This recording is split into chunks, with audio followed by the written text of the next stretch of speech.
வணக்கம். இன்னைக்கு நாம ஒரு மிக முக்கியமான ஆழமான அரசியல் கவிதையோட பகுப்பாய்வை தான் பார்க்க போறோம். இது வெறும் வார்த்தைகள் கிடையாது. அரசியல் களத்தை எப்படி சொல்லாட்சிகள் மூலமா கட்டமைக்கிறாங்க அப்படிங்கறத நாம நடுநிலையா எந்த சார்பும் இல்லாம அலச போறோம். வாங்க நேரடியா விஷயத்துக்குள்ள போயிடலாம். இந்த வரிகளை கொஞ்சம் கவனிங்க. மதம் பிடித்த யானை போல் மதி மறந்தாய், நாகரிக அரசியலின் நாடக கைதி. கேட்ட உடனேயே ஒரு அதிரடியான தாக்கத்தை ஏற்படுத்துது இல்லையா? இந்த கடுமையான வரிகள்தான் கவிதையோட ஒட்டுமொத்த தாக்குதல் துணியையும் ஆரம்பத்திலே செட் பண்ணிடுது. இது ஒரு சாதாரண விமர்சனம் இல்ல, எதிராளிய முற்றிலுமா நிராகரிக்கிற ஒரு ஆரம்ப புள்ளி. பகுதி 1. அரசியல் சொல்லாட்சிய பகுப்பாய்வு செய்தல். இப்போ ஒரு பகுப்பாய்வாளரா நாம கவனிக்க வேண்டிய முக்கியமான உத்தி என்ன தெரியுமா? சொல்லாட்சி முரண்பாடு, அதாவது ரிட்டாரிக்கல் ஜக்ஸ்டிபொசிஷன். ஒட்டுமொத்த அரசியல் களத்தையும் 2 எதிரெதிர் துருவங்களா ஆசிரியர் ரொம்ப தெளிவா பிரிக்கிறார். ஒரு பக்கம் திடீர்னு செல்வம் சேர்த்து உணர்ச்சியால மட்டும் இயங்குற ஒரு எதிராளி, இன்னொரு பக்கம் பல வருஷ போராட்ட வரலாறும் உறுதியான கொள்கையும் கொண்ட ஒரு நாயகன். இந்த பிளாக் அண்ட் ஒயிட் முரண்பாடுதான் முழு கவிதைக்குமே அஸ்திவாரம். பகுதி 2. அரசியல் உருவகங்களின் குறியீடுகளை நீக்குதல். எந்த ஒரு அரசியல் கவிதையையும் நாம முழுசா புரிஞ்சுக்கணும்னா அதுல மறைஞ்சிருக்கிற கவித்துவமான குறியீடுகளை நிஜ உலக அரசியலோட பொருத்தி பார்க்கணும். இது ரொம்ப சுவாரஸ்யமான ஒரு விஷயம். இயற்கையான குறியீடுகளுக்குள்ள பிராந்திய அரசியல் எப்படி ஒளிஞ்சிருக்கு பாருங்க. தாமரை தேசிய கட்சியான பாஜகவையும், இலை மாநில கட்சியான அதிமுகவையும், சூரியன் திமுகவையும் குறிக்குது. அதேபோல தங்கத்தாரகை, கட்டுமரம், பெரியவன் மாதிரியான வார்த்தைகள் மறைந்த முதலமைச்சர்கள் ஜெயலலிதா, கருணாநிதி மற்றும் தந்தை பெரியார் போன்ற மாபெரும் ஆளுமைகளை ரொம்ப நுட்பமா குறிக்க பயன்படுத்தப்பட்டிருக்கு. இந்த உருவகங்களை கவிஞர் எப்படி கையாள்றார்னு பாருங்க. உன் வரவாள் இலை கருக, தடாகத்தின் தாமரை மலரில் இலைப்பாரணி துடிக்க.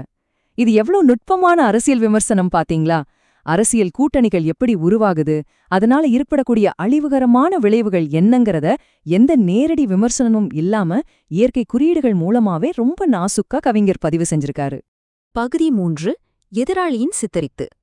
சரி, இப்போ விமர்சிக்கப்படுற அந்த நபர் கவிதையில எப்படி வர்ணிக்கப்படுறார்னு பார்க்கலாம். பனையூர் அப்படிங்கிற இடத்த வச்சு குறிக்கப்படுற அந்த பெயரிடப்படாத எதிராளிய சுத்தியே கவிதையோட முதல் பாதி நகருது. ரூபாய் 600 கோடிகள் கவிதை முன்வைக்கிற ரொம்ப முக்கியமான குற்றச்சாட்டு இந்த எண் தான். அந்த எதிராளி தன்னோட உண்மையான உழைப்பால இல்லாம வெறும் திரை நடிப்பு, நாடக அரசியல் மூலமாதான் இவ்ளோ பெரிய செல்வத்தை திடீர்னு குவிச்சார் அப்படின்னு கவிதை நேரடியாவே குற்றம் சாட்டுது. அடுத்ததா கவிஞர் கேட்கிற கேள்விகளை பாருங்க. நாற்று நட்டாயா, களை பறித்தாயா, கல்வி கற்றாயா, தர்க்கம் செய்தாயா? விவசாயம் அப்புறம் கல்வி சம்பந்தப்பட்ட இந்த உருவகங்களை வச்சு எதிராளியோட அரசியல் அடித்தளத்தையே ஆசிரியர் கேள்விக்குள்ளாக்குறார். அதாவது அந்த எதிராளிக்கு அடிப்படையான எந்த அரசியல் களப்பணியும் இல்ல அப்படிங்கறத ஆணித்தரமா நிலைநிறுத்த முயற்சி செய்யறார். 108 அப்புறம் 5. இந்த எண்கள் எல்லாம் சும்மா எதுகை மோனைக்காக பயன்படுத்தப்பட்டது கிடையாது. குறிப்பிட்ட சில தேர்தல் முடிவுகள், ஆளுநர் கூட நடந்த மோதல்கள், இதையெல்லாம் சுட்டிக்காட்டி எதிராளியோடது வெறும் நாடகத்தனமான வியூகம், அது மொத்தமா தோல்வியில தான் முடிஞ்சதுன்னு ஒரு தெளிவான சித்திரத்தை இங்க உருவாக்குறாங்க. எதிராளி மேல கவிதை வைக்கிற இறுதியான தீர்ப்பு இதுதான்.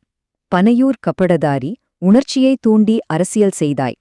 ஆக எதிராளிய பகுத்தறிவு இல்லாத வெறும் உடனடி சந்தோஷத்துக்காகவும் உணர்ச்சியை தூண்டியும் கூட்டத்தை சேர்க்கிற ஒரு ஆபத்தான நடிகராதான் இந்த கவிதை முத்திரை குத்துகிறு. இப்போ ஒரு முக்கியமான புள்ளிக்கு நாம வந்துட்டோம். இதுவரைக்கும் எதிராளிய தாக்கிட்டு இருந்த கவிதை இங்கிருந்துதான் தன்னோட சொந்த நாயகனை போற்ற தொடங்குது. அப்படியானால் இந்த கவிதையின்படி ஒரு உண்மையான தலைவர் என்பவர் யார்? இந்த கேள்விக்கான பதில நோக்கிதான் நாம அடுத்து பயணிக்க போறோம். பகுதி 4. உண்மையான நாயகனை வரையறுத்தல். கவிதையோட 2வது பாதி தன்னோட நாயகனான மு.க. ஸ்டாலினை எப்படி அறிமுகப்படுத்துது தெரியுமா? இவ்வளவு நேரம் விமர்சிக்கப்பட்ட எதிராளியோட நேர் எதிர் பிம்பமாதான் கட்டமைக்குது. இந்த கருப்பு வெள்ள ஒப்பிட்ட கவனிங்க. எதிராளிக்கு திடீர் செல்வம், நாடகத்தனமான நடிப்பு, உணர்ச்சி முடுக்கம், அனுபவமின்மை. ஆனா நாயகனுக்கோ பல தசாப்த கால களப்போராட்டம், துரோகங்களை கண்ட அனுபவம், கொள்கை பிடிப்பு, தலைமுறைகளை தாங்குற திறன். ஆசிரியர் தன்னோட தலைவரை நியாயப்படுத்த எப்படிப்பட்ட ஒரு தெளிவான வேறுபாட்டை வரையறுத்திருக்காருன்னு இதிலிருந்தே நம்ம புரிஞ்சுக்கலாம். இந்த வரிகள் ரொம்ப முக்கியம். தளபதி என்பவன் நடிக்கும் கபடம் அல்ல, தலைமுறையை ஆளும் தோலுக்கு தோல் கொடுத்தவன். இங்க தளபதி அப்படின்ற அந்த வார்த்தை பிரயோகம் நாயகனை ஒரு சாதாரண மேடை நடிகராவோ நாடகக்காரராவோ காட்டாம ஒரு போர்க்கள வீரனாவும் பல தலைமுறைகளோட சுமையை தாங்குற ஒரு மாபெரும் தலைவனாவும் சித்தரிக்குது.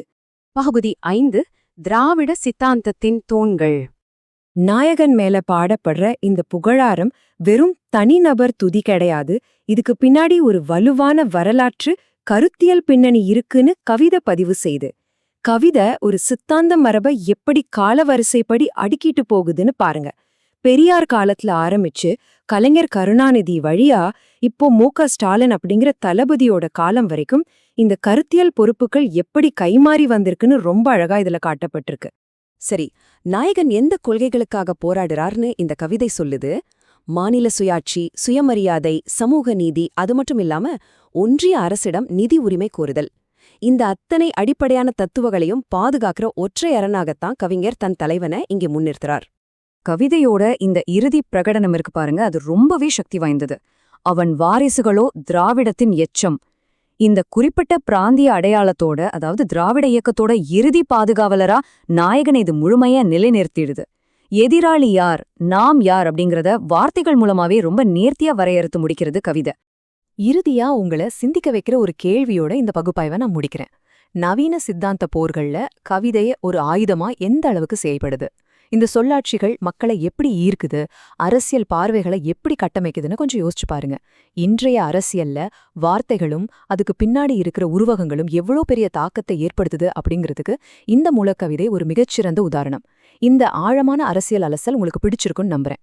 மீண்டும் இதே மாதிரி ஒரு சுவாரஸ்யமான தொகுப்புல சந்திப்போம். அதுவரை தொடர்ந்து சிந்திப்போம்.